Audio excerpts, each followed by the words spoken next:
I want you to take a look at this chart. It's a meme coin from a few days ago, and it represents the price chart of what is almost certainly a scam. For a while, the coin went up in value.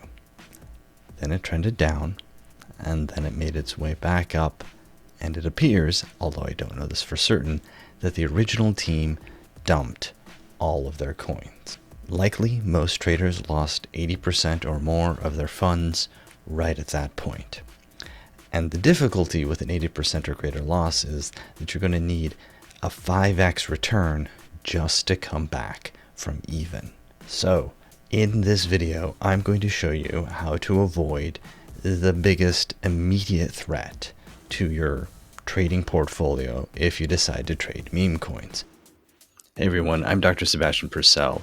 I'm a cryptocurrency hedge fund manager, and I'm putting together these videos because, like many of you, I started by trading a lot of the small things. The cryptocurrency space is really good for new young investors if you know what you're doing.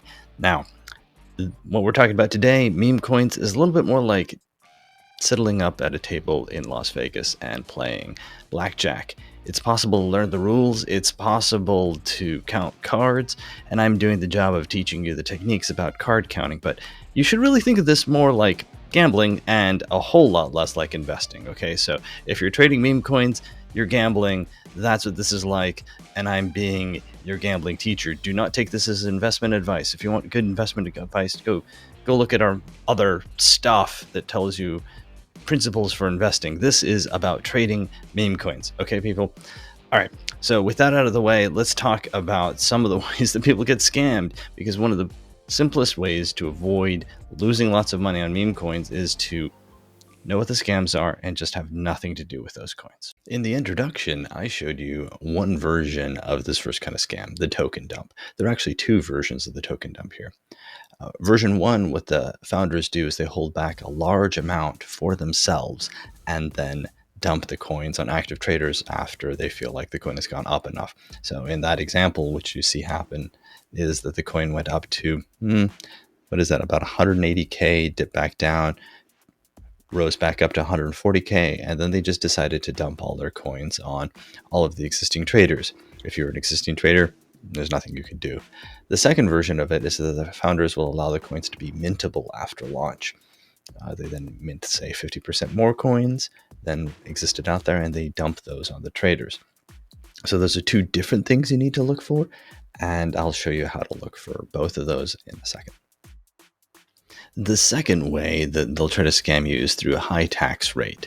In this case, what the developers are doing is that they have a tax rate on the transactions of coins. And this is fine. It's relatively common.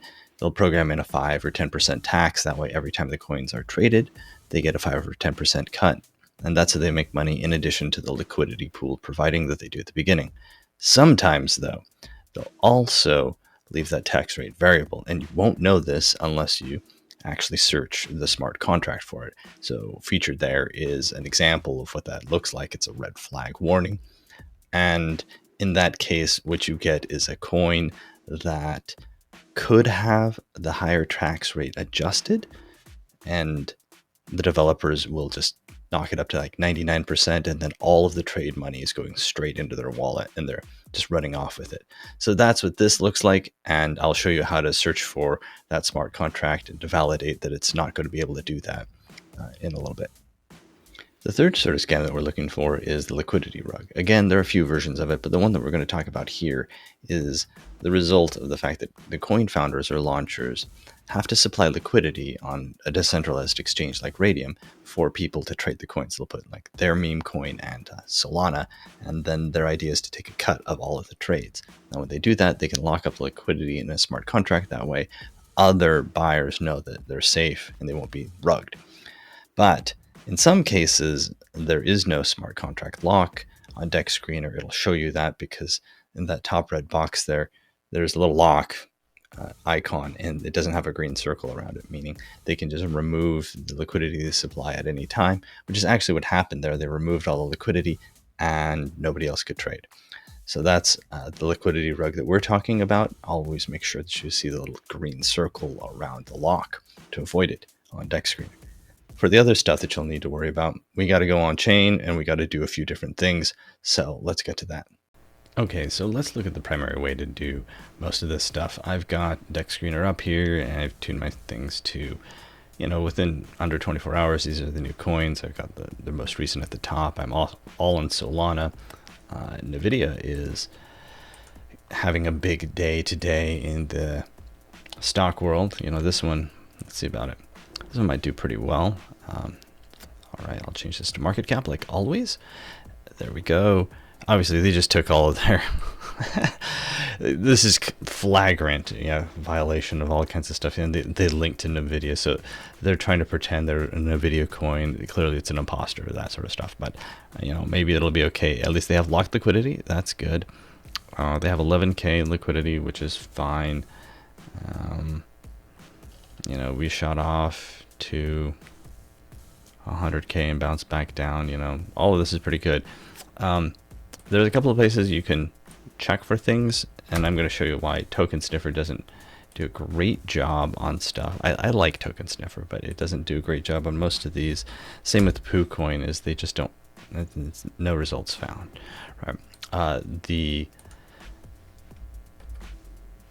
If you go here to rugcheck.xyz, you'll get it looks like this. This one is a little better. Let's go ahead and look at it. It's focused on Sol. Oh, wow, good. Of course, low amount of liquidity providers because it just launched, but otherwise, low LP, but everything else looks good. The mint authority, they can't notice this will check to make sure that they can't mint more coins and dump on you that way.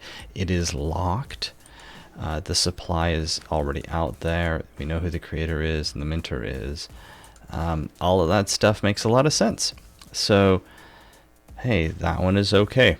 That would mean that if you might want to look at this one to see if it sets up a token like a dynamic that makes sense. It's a little hard to get in on this one. I want a big kind of drawdown. This maybe we're forming something like a double top here. I don't know, but I want a bigger drawdown or something more tradable. This doesn't look tradable yet.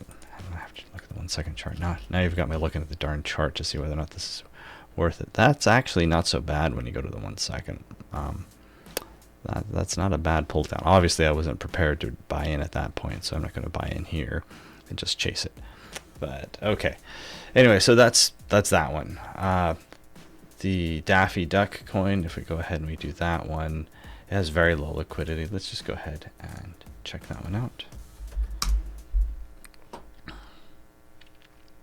They have their own little flux bot too, but I find that BonkBot is better for speed, which is what you really need in this space. Low liquidity, low amount of, that's just because the coin is basically dying. So otherwise this one was fine.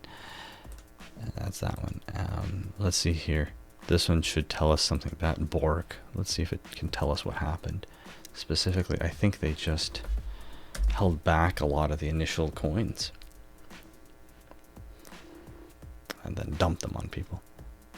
So there we go. That happened. Let's see here. The holders, like now, see the top holders have 35% if they had, and my guess is at some point this one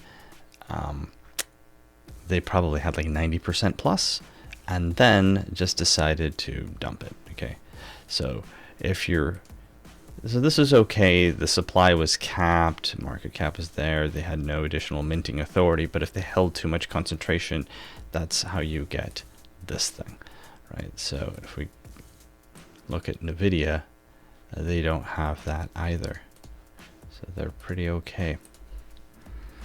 It looks like they're really trying to capitalize on the hype today, especially if NVIDIA does well. See the top holders, oof, that's good. That's a great distribution.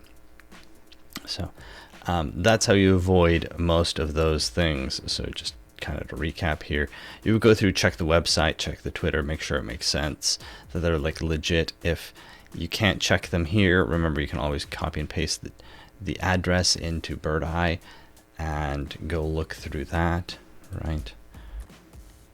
Okay, so here I am on Bird Eye.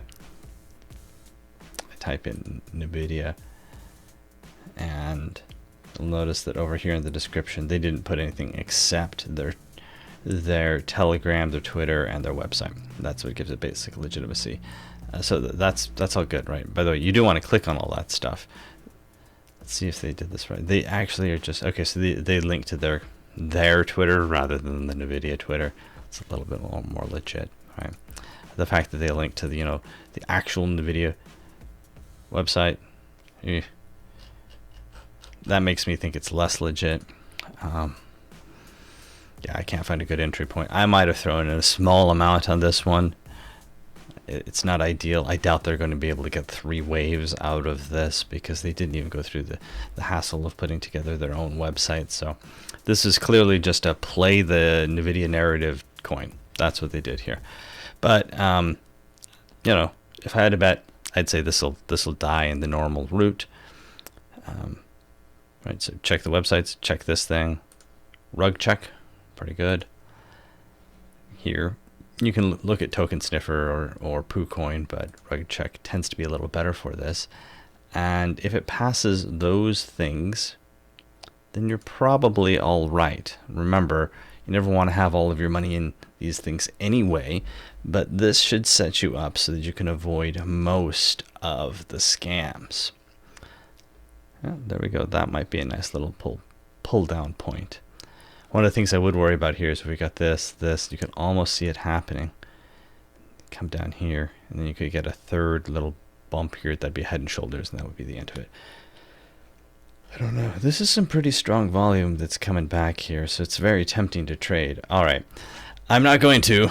I wanted to make a video, and I can't both trade and make a video at the same time unless it's a trading video. So for this one right now, everyone, I'm going to call it good. If you have more questions, feel free to reach out. Thanks, and I'll see you in the next one.